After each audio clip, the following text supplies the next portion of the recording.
anyway, that's apparently coming. Well, he's excited to see you. I'm excited to be here, and I can't believe someone jumping out of their seat about my internship. But no, it was a really good time. But I've been sort of after little brands, a big corporation. I decided to go to Bolt Group in Charlotte. They're a lot smaller, very different. I'll sort of get into that as well. In the rest of the presentation, I just want to give you guys a brief overview of where we'll sort of be covering. So 3 different segments. I do still want to talk about my time at NC State and how that, some key things that helped set me up for the future with getting a job. And I think as professional feedback now, I would highly encourage other people to try to strive for those points as well.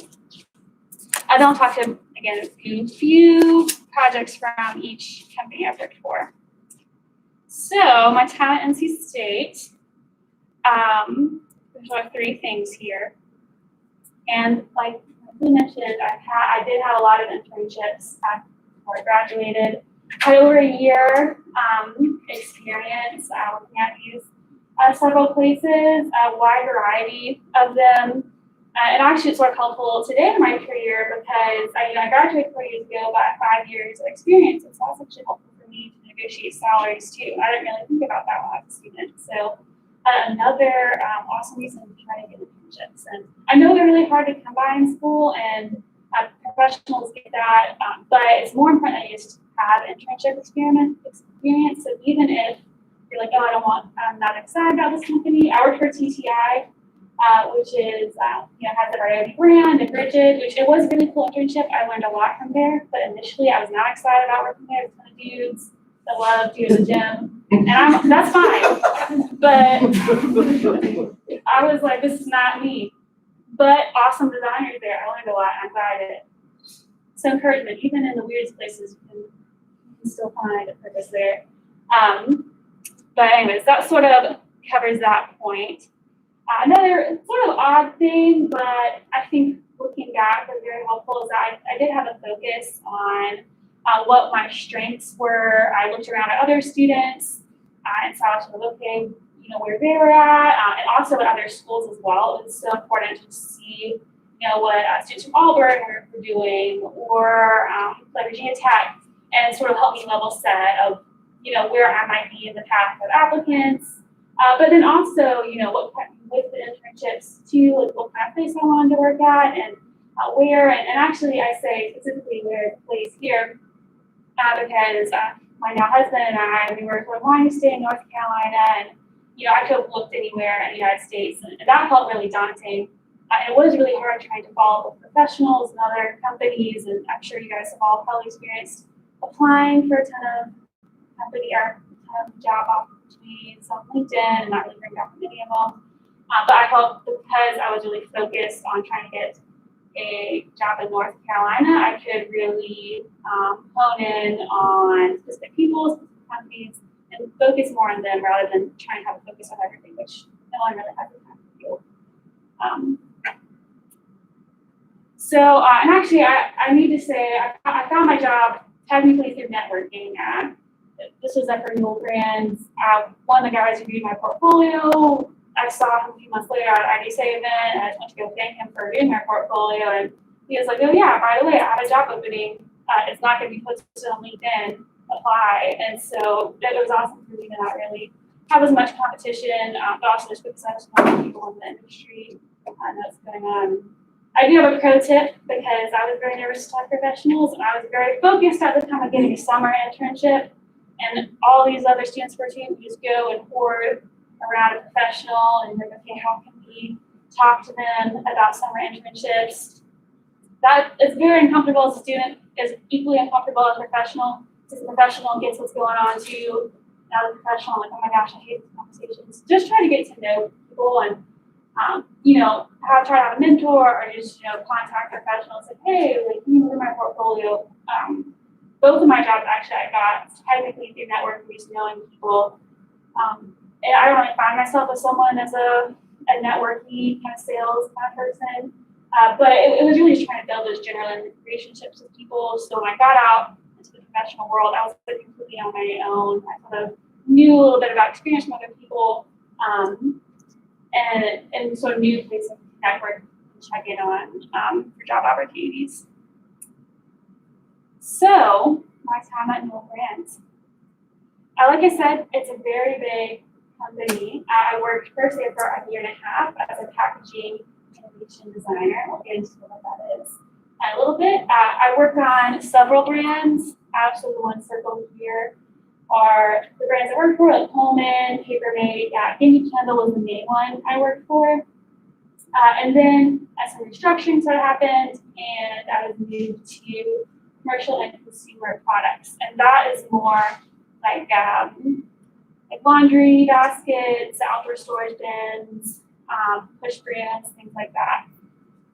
So I just want to show you guys a little overview of what I worked on there. I do some packaging sketch examples, prototypes, kind of options, sort of the range that you can do. It was a super fun job, very innovative. And in this one, to be more sketches of what kind of projects we were working on, a lot of push through work while I was there.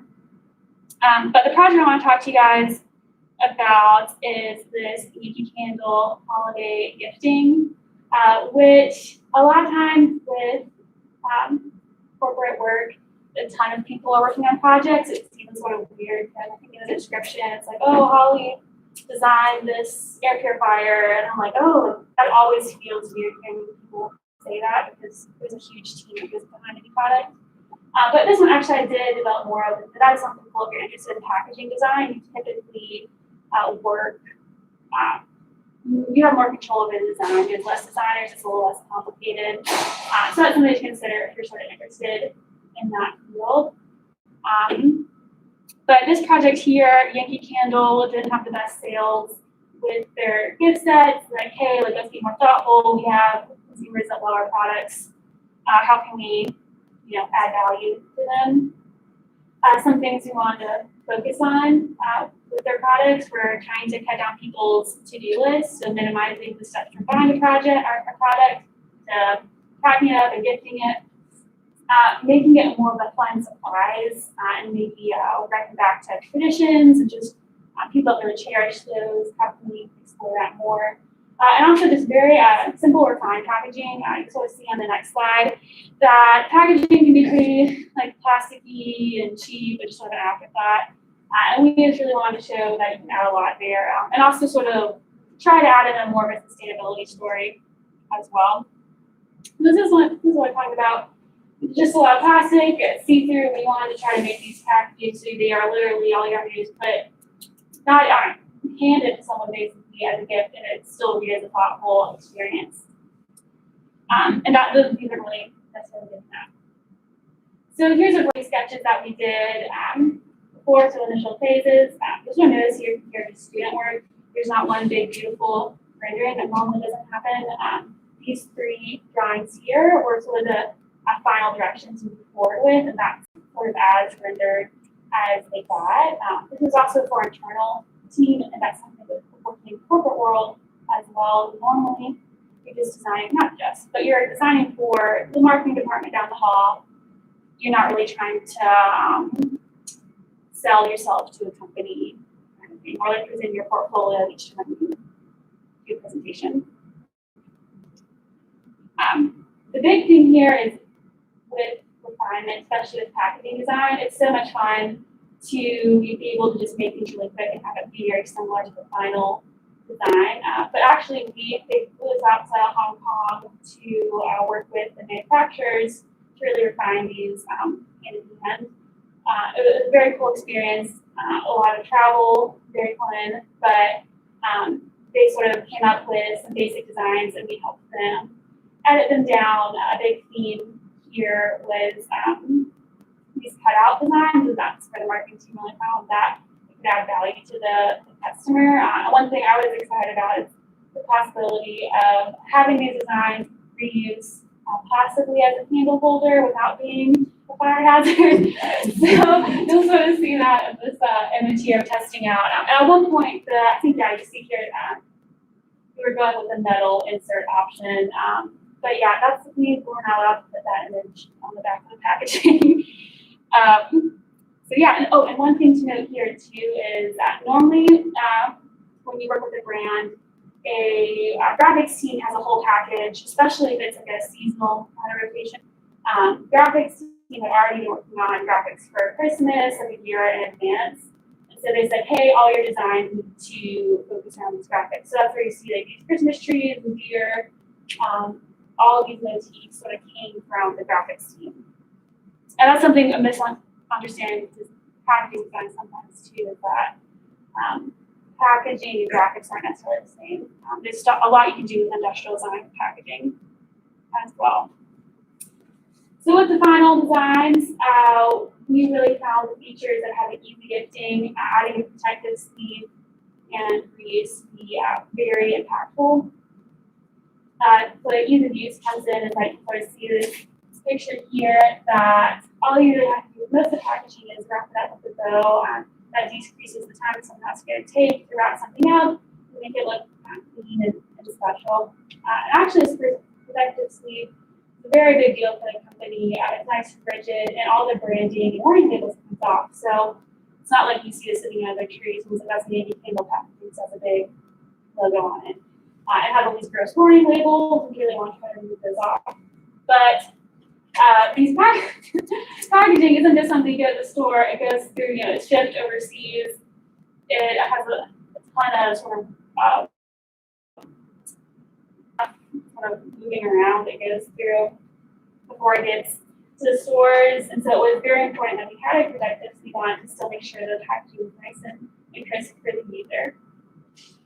And then actually I was surprised to find a lot of people did reuse these. I was hoping for that, but that was a little bit of a wishful thinking on my part. But as someone who would use the packaging as sort of a centerpiece on my mantle, I wouldn't go that far, but it was cool. It was cool they thought of that and they liked it so much. But we were definitely hoping for these packagings could be reused for other holiday giftings. So here are the sort of final designs. This was probably my favorite aesthetic one we ended up coming with. We did want to try to focus on surprises when you open it and trying to mimic the surprises when you're unwrapping something, you have that joy, but without the wrapping paper. So you sort of see this little tree cut out. And actually, Mark would enjoy how this could be used as a display, since the top could be placed on the bottom as well. Graphics went really well. It creates a little bit of a scene with the snowflakes and the trees. It was a fun little project to work on. This one sort of goes back to that surprise with having sort of hidden boxes and doors you sort of open there. Actually, it was really, I was not on the graphics team, but I made this snowflake thing, and I did not mean for it to be on the vinyl manufacturer. I mean, I tried. I worked really hard on it. But, oh my gosh, I can't believe that's my actual line work on that thing. So that's one cool thing when you see a product that you design, like, oh my gosh, like that's my CAD work. Ooh, how did that happen? And then this last one is sort of this deer scene. I like to think about it as a little romantic, but two deer looking at each other. That's not what we're really going for, but it's fun how you flip it open, you see the deer, and then you sort of see the background as well. And this actually was a really good combination of having that surprise, but then also very easily manufacturable, easy to sort of make work functionally with packaging engineers for all the shipping and where and tear the packaging sometimes go through. So that one actually ended up winning a Ameristar Packaging Design Award. Yeah, here it is. And then the biggest thing about design professionally is definitely seeing people enjoy your products. And even though it can seem like, oh, packaging, like whatever kind of design, we know better, but, there's so many other options out there. It is cool to see people react really well to the designs and think of the packaging as something that really meant a lot to them through this time. So that was really cool. Actually, this one here was the top selling SKU for the line, which never happens for fixed set packaging. So that was really cool to see too. And here's the final sort of image. I should mention here too something about leaders use, and so you're like, okay, Holly, like you didn't talk about these two packaging designs. And actually, what normally happens, what is sort of common, is that you'll design like the sort of craziest or innovative designs, and then like a graphic designer and engineer, someone will go and sort of recreate a whole line that maybe isn't as complicated, but it's mirrored or based off of the designs you did. So that will come in more later, but just want to explain more about that. So, what was working at a corporate design role like? I did love working there, travel, pay, and just the opportunities to prototype more. Researching capabilities were awesome there. I heard someone say once designing at a corporation is like being on a football team. They're slow but very powerful. And then designing at a consultancy, people like a soccer player where you're nimble and fast. And that's definitely the case I have found for that. Generally, work-life balance was great, like very not a stressful job at all. Very weird coming from design school. And my manager was like, it's not a sprint, Holly, but you can take time off on a snow day if you want. I'm like, oh. And then, let's see here. I actually really enjoyed my immediate team manager. That was such a big part. And one thing that I like ended up missing most are those individuals when I left there. And that is a big thing when someone is trying to hire a new designer, that the skills have to be there, but then also making sure this person is someone I want to spend most of my waking hours with. So actually corporations or companies in general are going to think a lot more about you than you might. I tended to think about the corporation. I was like, there's going to be a job, and then sort of like, well, like my managers told me they have to pass the airplane test, Holly. What does that mean? Basically, like, I'm not going to hire anyone if I can't sit next to them on an airplane and talk to them for an hour. So I just want to think that way. If you're asked to come into an interview, that basically means your skills are good enough. So, and then from there on, it's more of a just trying to get to know the person and seeing if they mesh well with you. Also, it's cool, seeing my design maybe handled in stores all around the country too. So you're gonna have a broader reach as well. Some things I learned were was that a lot of times the quality and speed aren't as important since you're designing marketing down the hall. So you may not be pushed as much design-wise if that's important to you. And then marketing is more of a decision maker most of the time. Actually, engineering some of your friends you should work with them day to day, like again, they're across the hall too, kind of thing. Sometimes because you're internal at a corporation, you'll be handed work you didn't necessarily want to do or asked to do, but you're internal, so you do it. So sometimes you get bogged down by minutia kind of tasks. And then even though it is cool to say, like, oh, I work for this big company that everyone knows, sometimes you're actually at that company, you feel just like a number. I know people say that a lot, but that's something I felt a little bit. And one of the reasons I ended up switching. So why did I switch? Like I said, there was some restructuring. The group I was actually working for was up for sale. So I was thinking, like, is my portfolio good enough? Am I really where I want to be at with my career? If I lost my job, where, how would things play out kind of thing? And actually I ran into a designer at Bolt Group at an IDSA event. I wasn't looking for a job actively, but he was like, hey, like, there's an awesome opening at this company down the street. We'd love to have you. And so I got thinking about it more. And, consultancies are faster paced. I could really improve my skills there more and try things out. And that's definitely been the case so far. I love the culture is awesome. It's very, very family friendly. We had just moved to the office space, and like the top apartment was being beside a brewery.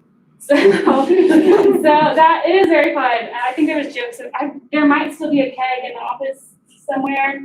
Yeah, I don't know. It's very fun. Okay, so more about Bolt Group. Let's see.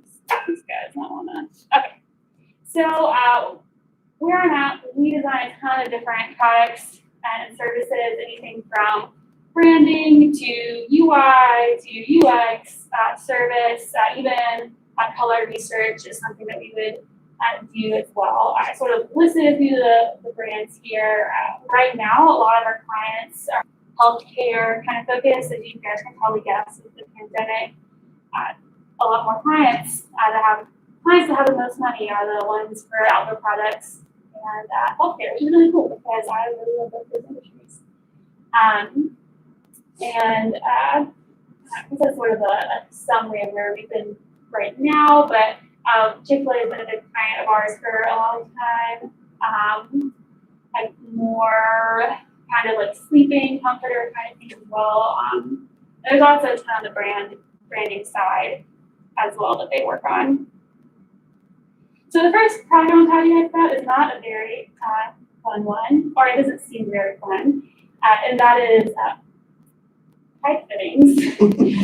I want to show you guys this product specifically though because it's very different from what I would have done in school. I did not really want to work on this product. Normally in school you can sort of have some say in what you're working on.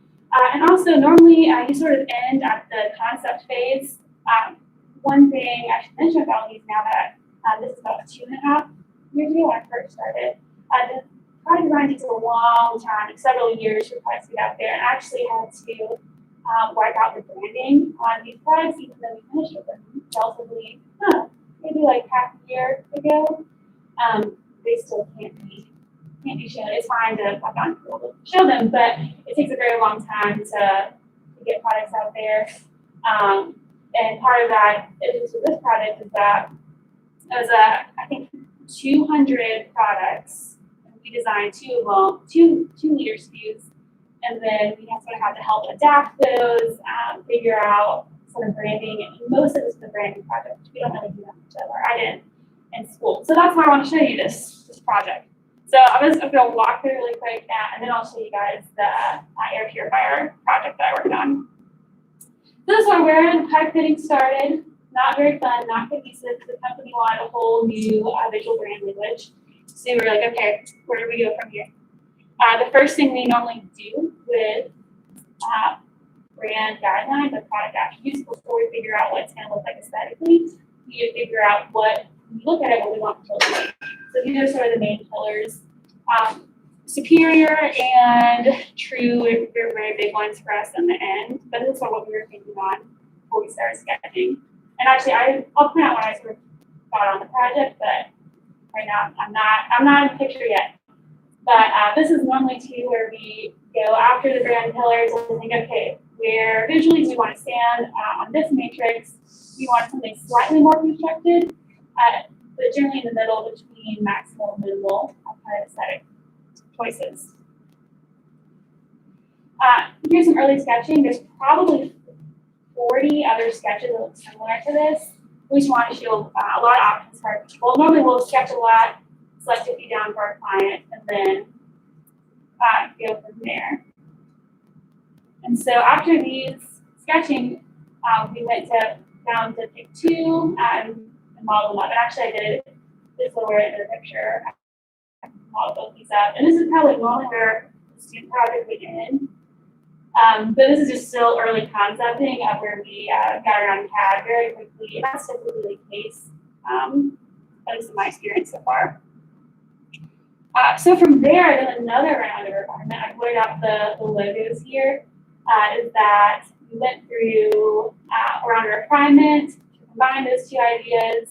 And also one thing that was big for the clients is being able to rebrand the project. It sounds a little weird, but they want to be able to have the option to say remove these blue parts and add in another brand name so they can resell it, kind of thing. So that was something we were thinking through here. How can, like in the molding, is that like a part you can change out with the mold, or is it art you can interchange kind of thing? So a few different options.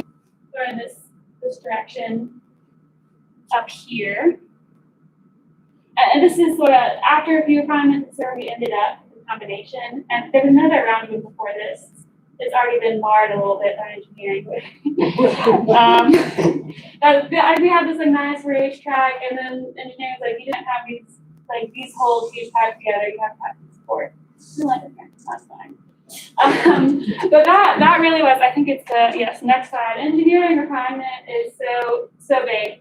Initial concept maybe to 2 months, and then like a year of engineering requirement and working back and forth with them. Also, you can sort of see some of the sizing. We had to figure out if the logo is going to shrink really small and then get really big. How are we going to handle logo treatments there? With all kinds of random kind of engineering mishaps, not mishaps, but how are the nuts going to screw on, and like how that's going to affect design somehow.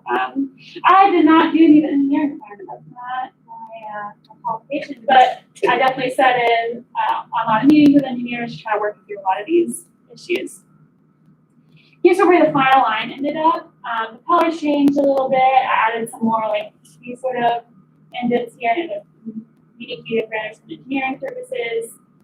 But ultimately, it's a very big branding exercise, and you see that sort of trueness come out through aesthetically with these sort of markers, the idea of having something sort of lines up the pipes to each other, something that is geometric, mostly to the hint at so maybe refinement of quality. And also just went into go with the metallic painted plastic to sort of show again that quality coming through here as well.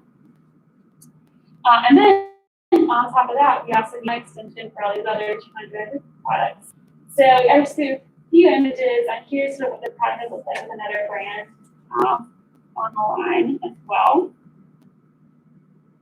So that's just that project. Moving into the mod. This one won several awards. I think the Bronze Idea Award is like being announced like today, I think. You have to like wait a long time once you win an award. It's like several months till it's announced officially. Anyways, but I'm sure it's fine to talk about now. This is another project I initially wasn't here. Probably from again, it's sort of up until like most of the school work I would have done in school, I wasn't really involved in. I still wasn't that whole group yet. So again, another great opportunity to be like, okay, well, what does design look like now that's sort of outside my normal wheelhouse? But one thing we wanted, mostly the company really wanted to redesign their whole air purifier line. I elevated it a little bit, and this was pre-COVID. But we do a lot of work with them now. Initial sketching, this is just one sample. All these are just sample pictures, but there's so much work behind all of these. Out of several designs here, we ended up going with this direction. We did several scale modelings of like how far the product could be off the ground. What kind of scaling should be used in general, where the components go. That was a big thing for a very long time, the components, and where they were pushing up and changing the sizing. I feel like that's always going on, even in products I'm working on now. It's like, okay, well, where is the PCB going to be? Anyways, so this is probably, again, like initial requirement with where you probably see a lot of like my student work is, okay, like I picked this one, like we gave you another pattern and that's it. But there was a whole nother round of ideation for handle specifically what's that going to look like, the base, the foot specifically what's that going to look like, and even like some early CAD mock-ups there of what's going on, like how I think there's several where it's like a flat kind of type going around, there's some more curved, so very small details. Spent a lot of time refining all of those. This is where I step in. I was mainly responsible for UI, CNF, and engineering requirements for this project. So myself and another designer, we probably did 30 initial UI concepts. We knew we wanted to be round, fit the round profile that we already selected before, but that can mean so many different things. So we did a round, selected I think these 5. And from there, ultimately, to choose this one. We did get some help from graphic design and they developed. I did another round of ideation on filter and different icons that we're using here. But one of the reasons we did like this design, we utilized a really cool sort of PCB or LED light for shutoffs. So you can have a light, or it looks like it to me as light, and it cuts off immediately, but it's actually sort of different cavities that LED is lighting up. It's a really, I think the product's out there, but if you look at the UI, it's a really cool feature to add in. And so it was cool working with the manufacturers on that one as well. So after UI was sort of refined, then we have another round of refinements of, okay, now we have venting on top, like what kind of direction you want to go there. And this is a variation on the one we went with of having the design cut off, or so it can bleed out onto the sides. And there's even like a slight curve. So all these variables we did a lot of thinking and ideation on. And you know, like, okay, well, where is the power cord gonna go? Like, how's the filter gonna be moving? How are they gonna interact with each other? So more refinement there. I couldn't quite find the sketches, but we did a lot of refinement too on the base. As a sort of stress test, a lot of times engineers will just make sure that the product can withstand the weight you're gonna, or the force you're gonna be putting on the product. And the base, they had so many designs, but it just was the weight of the product really was not being able to be held by at the base. So these are some screenshots of engineering review meetings where you're looking at different options there. So then a little bit more refined now.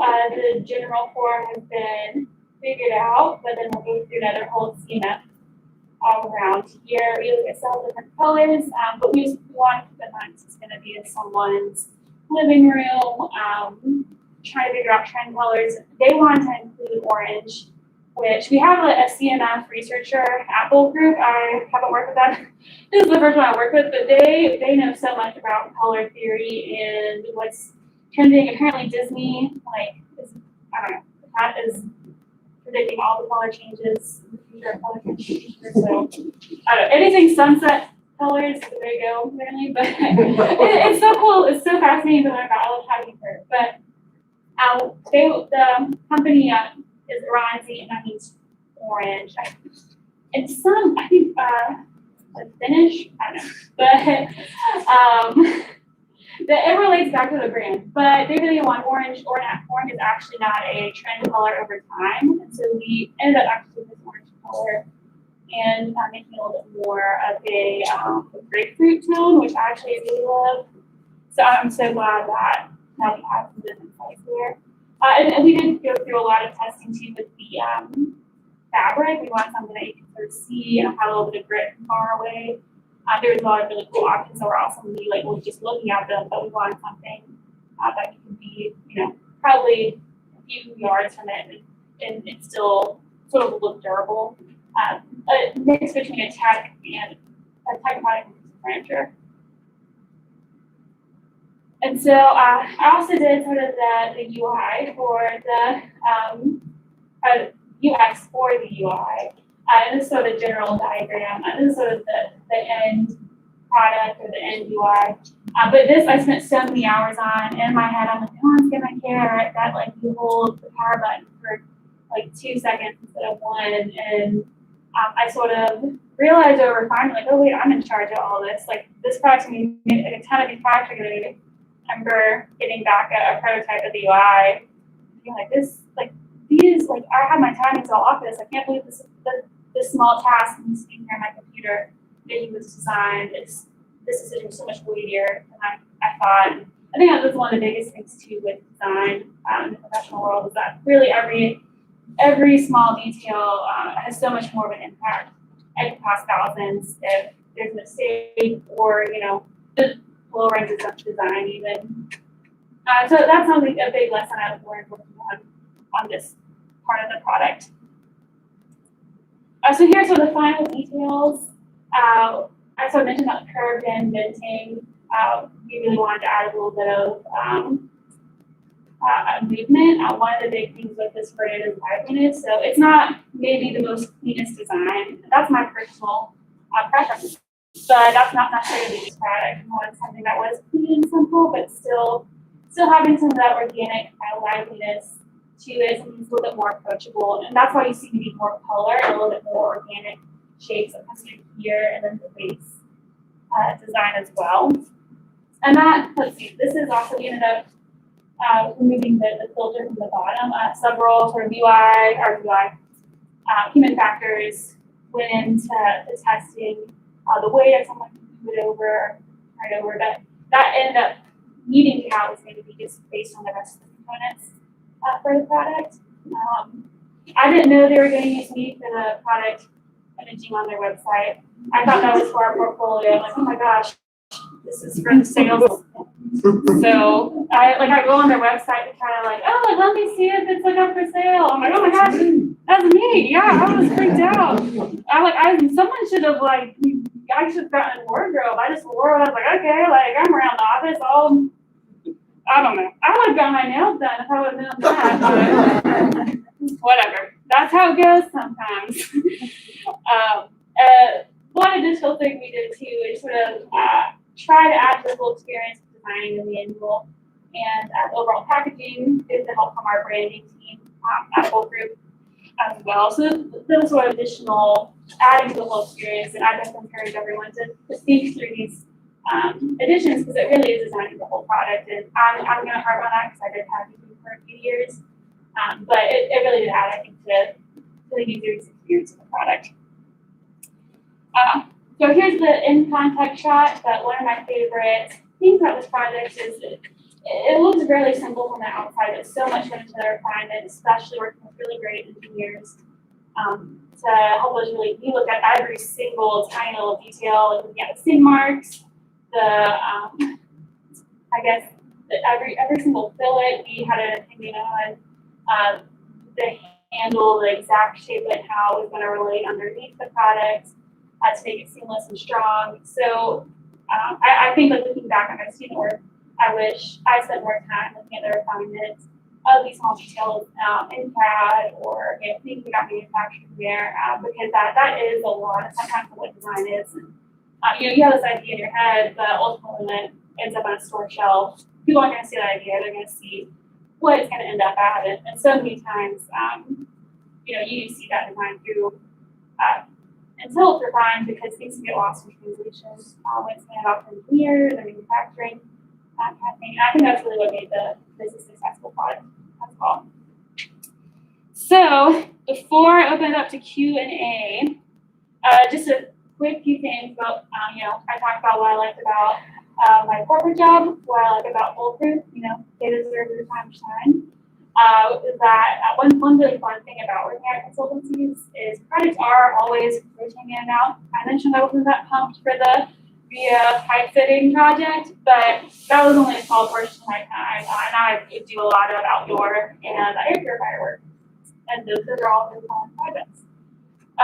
Consultancies are going to care more about earning those awards because they're trying to get business, and so a lot of our time sometimes is just keeping track of when the awards are coming up and when we can go ahead and prep things. And I mentioned I didn't know that. I thought that photo we did with the air purifier, I thought that was a studio project because we are making sure our portfolio base, home pristine compliance is always pristine and something quality new on show. Where if at a corporate job, they might not be as concerned about that. It's just an extra thing. And then what else? Clients are be willing to listen to you more if they're paying for your services. Sometimes in corporate jobs, it's there's a lot of red tape. It's a little bit more of it's just designers kind of thing. But if someone's paying you to do something, they're going to listen to you more, and they're going to sort of try to implement your ideas more. And so that's been really cool to see, just that respect there. And then also, I mentioned the breweries. It's a very lively culture at Whole Group. Generally, I guess what I've seen design is you don't hire maybe every single year. I think I'm definitely the youngest at the corporation, at the consultancy, maybe 5 years, but everyone still has a very young personality and loves being outdoors, exploring Charlotte kind of thing. It also has very flexible work hours, it's a culture in general. So some people only work a few days a week, some people work really late, people work really in the mornings, even before COVID. So in general, some of the things I've learned at both group, but just in general, is that time management is really, really important. Yeah, I have to track my hours and to the clients we build. It's not like I'm in school and I can stay up all night working on something. Clients are paying me. I don't get paid by the hour, but they're like, oh, we don't want you working more on this because we don't want to pay that more for this. So trying to figure out that time managing on something, say I need to complete X number of sketches in this, like in 2 hours or whatever, it's important to do a task field review. Work-life balance at consultancies, I thought were gonna be terrible, and it actually is pretty good. It can be a little bit more stressful than corporations, but with general time management, I've only maybe stayed late a handful of times. And then in general, I'd say like when you get your first job, I would try to find out ways that you can improve your group, where your strengths are. That's not going to help. That's not just going to help yourself like improve. To say there's not as many people in my group know as much about that, so I'm sort of a subject matter expert on human factors and like key shot renderings. So that's something that I can provide a unique talent to my group by to improve the team, also myself. And I heard a speaker once say, when you work somewhere, try to make yourself irreplaceable while you're there. And so your job cannot be replaced, kind of thing. And I definitely think that's a helpful case. That maybe is a little bit more extreme for me, but I think really trying to find your strengths and working on those in your job is important. Also, if you're not happy with the situation, like a lot of times you can't control corporations, consultancies, you can't control the bigger company around you, and it's easy to get bogged down by that. I find I have professionally improved in those. I think how can I improve the situation on my own? Then also, don't take yourself too seriously, because I know design is life right now, and I still love design. It helps the world so much, but your career, it's important, but at the end of the day, you want to make sure that you as a whole are healthy. Sometimes, when you're working nonstop on design, it's hard to see that, and then you get in the professional world, and you're like, hey, like, I need to make sure I'm happy with my life as a whole, and if, one avenue of design doesn't work out the way you plan, it's okay, kind of thing. So, with that being said, that is the end of my presentation. I know post-grad life can be scary, but hopefully this will help you guys in the future make some decisions. NC State is a great resource to try new things. You do have a safety net here to really go after opportunities. Yeah, thank you guys.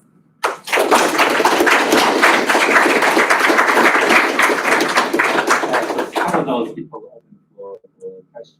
So, both group, one of the founders of both group graduate from both our program, so they were kind of these designers graduate from both of this resources. And secondly, behind the wall, you probably know we have AL Filter that she was part of the design team. And when you look at the game, probably look at differently because even all the details have reasons, right? So the details about the discussions between engineers, designers, production people, they're reasons for everything. So have a look at it again, and we are very fortunate. The company gave us that thing. Yeah. We have a plugin. We should plugin to see your design. The UI this, UI this. So yeah, that's pretty cool. So anyway, so that's good. Very good presentation. So yeah, questions, comments. I've always been really passionate about outdoor gear, and I'm curious about doing it for a profession. And I'm Yeah. really interested in what your research process is for it, how you guys understand what the needs are for your consumers, and what all you go to do to find out how you can make that into design. It is a lot of fun. And again, a lot of that work I can't show, even though we've been working on a lot of outdoor gear for a long time now. It's my time at Bulk Group, but we've actually, there's a variety of different ways you can sort of test things out. One thing we actually did was spend a week in Florida watching people camp. It was not overnight. My boss was like, I don't think we can pay people to let us watch them sleep. So, so that was an issue. But we would go like on mock camping trips with them, just watch them, what they bring, how they set up. And I think it's important, especially with outdoor gear, because it has so many different facets. Some people, it depends on what market you're looking at, but it's not something like a water bottle you sort of carry with you to be used the same way every day. With outdoor equipment, it's more, it's stored in your house, and sometimes it's big, and that is something you have to consider. And also how they pack it, and they have a lot of other things to try and cram on their car. So what's that experience like? How's unpacking it? A whole nother experience. Repacking it, buying outdoor products sometimes can be hard too, because it's not really displayed very well sometimes, especially tents kind of thing, or sleeping bags. So, and actually one weird thing about outdoor gear is that if it's a unique product, it's really hard to place in a store. So a lot of times with research, we're also trying to figure out like what category in outdoor it's going to fit in. But mostly the general techniques for outdoor equipment are the same. But trying to find people to go out there and watch them in their element is a little bit tricky sometimes. But there's a variety of different tasks you can do. We've had before ask people to like come to a site where they would do their outdoor activity and just watch like, several people over an hour. I think that's probably more like, realistic for like, something you could do right now. I think. But hopefully that answers your question. Yeah. What material did you end up using to make the trees and the deer?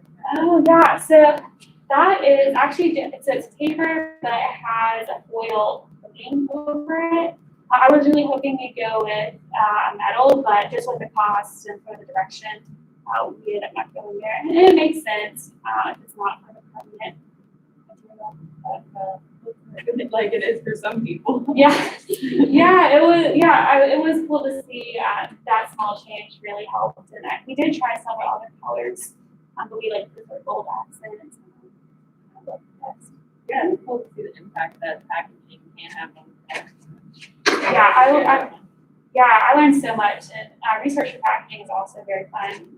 You'll go out to stores and look at packaging that's sort of hard to see online.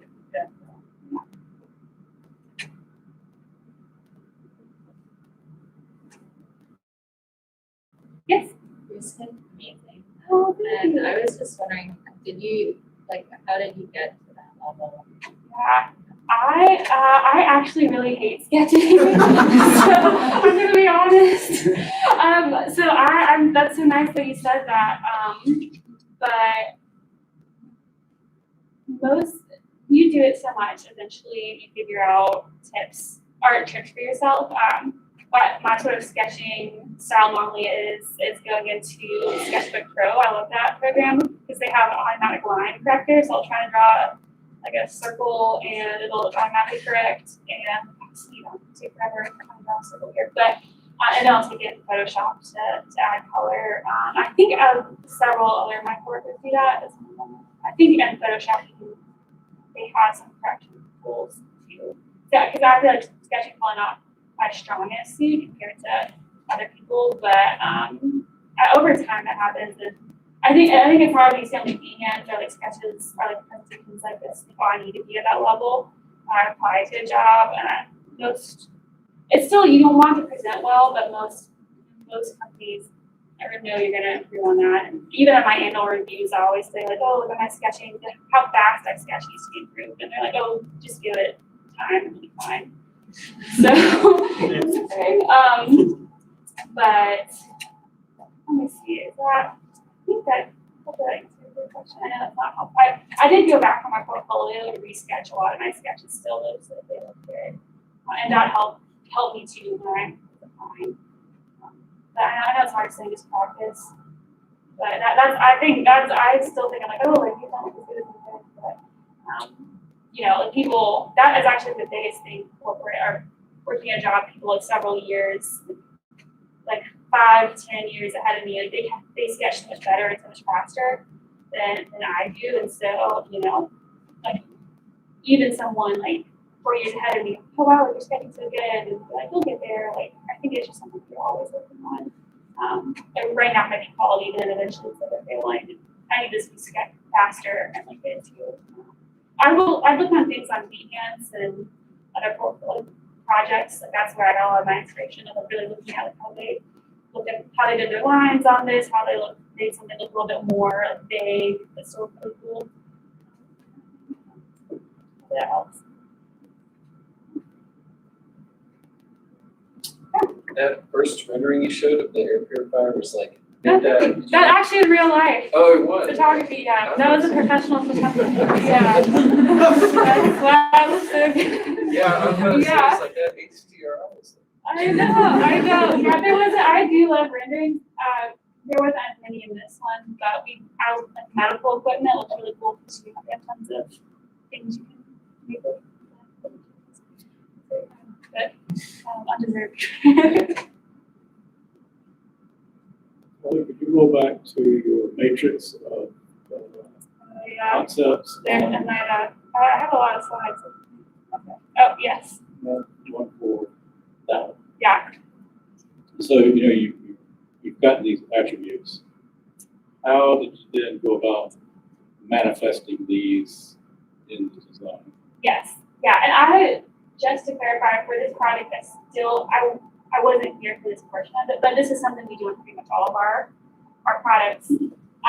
And so we will actually, for Oransi, for example, their attributes are home, lively, authentic, and I think there's one more, but people approach it different ways. I was sort of initially not sketching, so maybe each pillar thinks through like, okay, what kind of shapes are here. I know I'm thinking more on for the air purifier brand, and that's like very much what I'm focused on right now at work. But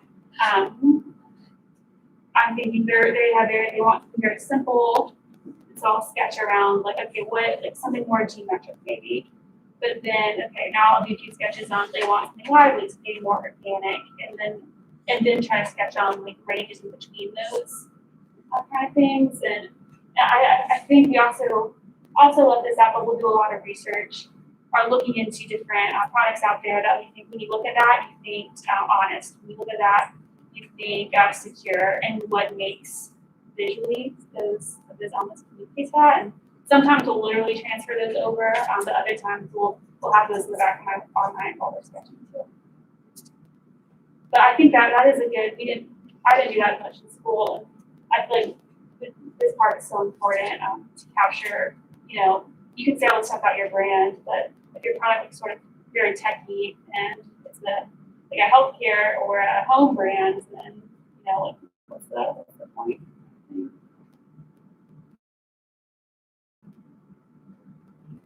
You kind of mentioned HF, selling consumer products. How much is HF actually? Did you? Or manufacturing, sorry. Oh yeah, how much the manufacturer gets involved? Or no, how much you mentioned like. Oh, human factors. Yeah. Yes, yeah. So that comes into play in different ways on different projects. It sort of depends on, at least right now, full group, and what the client, how much they want. Sometimes, at sort of the base level, some clients like just want ideas. Or like, hey, I have this product, just sketch it, kind of thing. But a lot of times that's something we still think about, even though we're not necessarily billing the client for.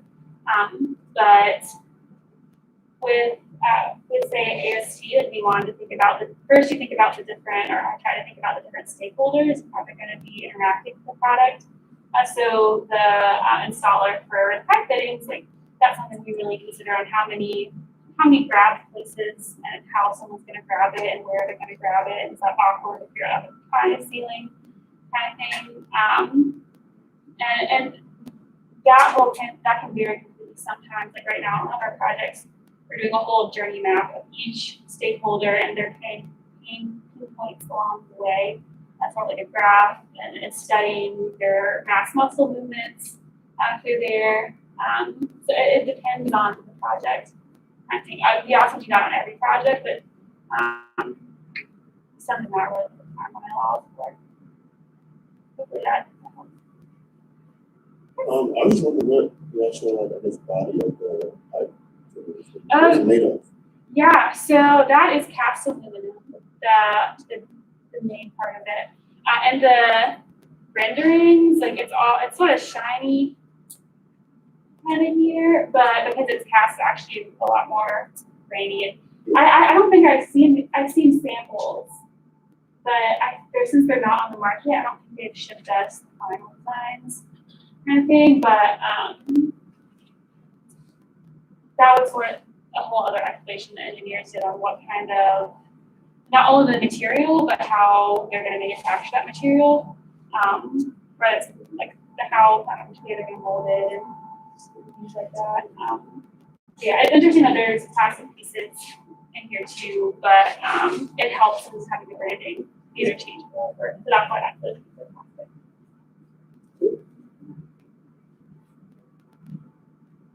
Oh, sorry. Yes. So you work with a lot of your clients. I was just gonna ask, how's that relationship between like you and clients and stakeholders, and then like how often do you have to meet with them throughout your project? And like, is that relationship, is there any tension, or is it Yeah. really pretty seamless? Are they happy with you guys? Yeah, it depends on the project. But I was really nervous about it because I just sort of have no filters, as we know. Most of the time, like they've already been through they have like a sales handler kind of thing. So you won't necessarily aren't talking to someone about like, pricing, and sometimes you can help quote it. So you don't, I don't have to have this conversation as much, but most of the time, actually, I've been surprised it's very casual. We normally try to get to know our clients a little bit, and generally they're just like just like regular people. I just try to think of them, trying to help them rather than like I'm this professional and I have to be on my best behavior. Well, some of that's still there, but sometimes relationships can be straining. Sometimes Oransi, like they're a great client, but even then, sometimes like their engineering team we don't like. Sometimes it's a great relationship, like I mentioned. We had another engineering team for the air purifier itself, and that was really great. Like that team was great to work with. But there is like a lot of like pre-meetings we have just to talk through like, hey, like did the client, what is our holistic, how are we going to approach the situation with them? What is our opinion going to be to have a united front as a team before we go and talk to them? It can be stressful a lot of times, or more so sad sometimes if they don't decide to listen to you, but ultimately most of the time they want to try to improve things, and even like this client is, I'm like, these like are a bunch of manufacturing dudes, they're not want to do anything cool. And it was very surprising how they're really great to work with, and they wanted to try to make innovations happen. So you never know. But that doesn't come in. That doesn't. I would not be worried by that.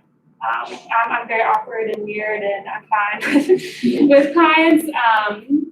But it is something you just have to be aware of, like what you're saying. Maybe like you need to just pull back and not say like your opinion's wrong. Yeah. So you working both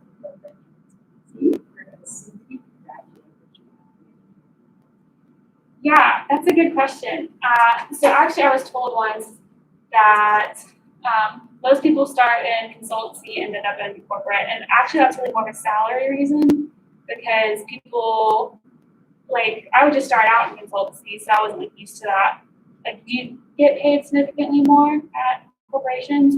For me, like that wasn't the only factor, so I was fine switching to consultancy. But some people get used to that pay, and if they decide to switch, that means something big for their life as a whole. I do think probably starting in consultancy would be good for a graduate because it is a little bit more like I don't say not earning your keep, but things do move faster pace. The work quality is expected to be a little bit higher, kind of thing. So I think that'd be a good testing ground. A lot of consultancies because they need to be fast paced. They don't like bulletproof. I don't they typically only hire people right out of school for that reason. They want you to be able to be like self-sustaining kind of thing. So I think if you can get a job at consultancy, that'd be good. But I also really enjoy corporate too. I think it's sort of like what kind of vibe you're going for. Like I can see consultancy being so stressful for people. I didn't think I'd end up at a consultancy, but I turned out I really liked it. So yeah. Well, corporations are probably most of the job opportunities I see are corporations. So you can always try one and switch too. Yeah. Well, so much. So we have accomplished so much in the last 4 years. It's been amazing. Also, I always like the way you talk. So you talk like the way you were first years to. That's all I get there. Thank you. And every time I talk to you, I feel like you were nervous. Even though you are not nervous, it's the way it's cool. It's cool. And, You have all these backhanded compliments, and it's very nice. But thank you. it's good. It's great to see you. And I remember that I think it was you, right?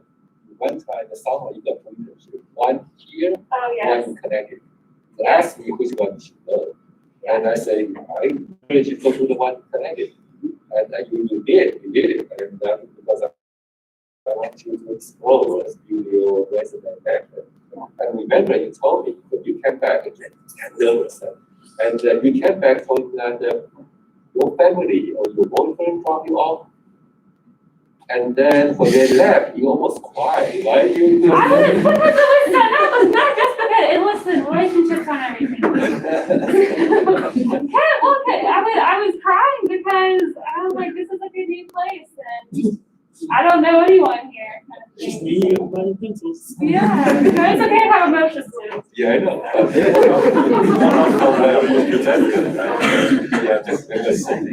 So yeah, so sure your mom, a little bit maybe the questions, but everybody loves her. Everybody loves her. It's just like our sister. So we have a IDSA, national conference going on. So we have viewing party. Just there, right? 128, 120B. And also we have pizzas. We have pizzas there. So 3 pizzas. Right? It's a treat for the department. So welcome to join us. If you like a few minutes, can start by having some pizza. Okay. Thank you, Ali. Oh, wait. I was gonna say if I do really love design students going through this whole process. If you guys have any questions or need advice, feel free to copy down my email and I'm happy to chat with you guys. Okay. Thank you, Ali. Thank you. I sounded nervous back here. That's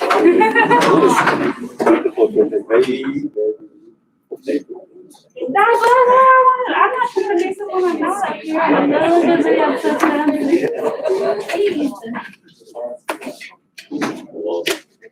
Yeah, I figured that'd probably be the best direction to go with for the presentation. Because it's not like I'm 10 years experience.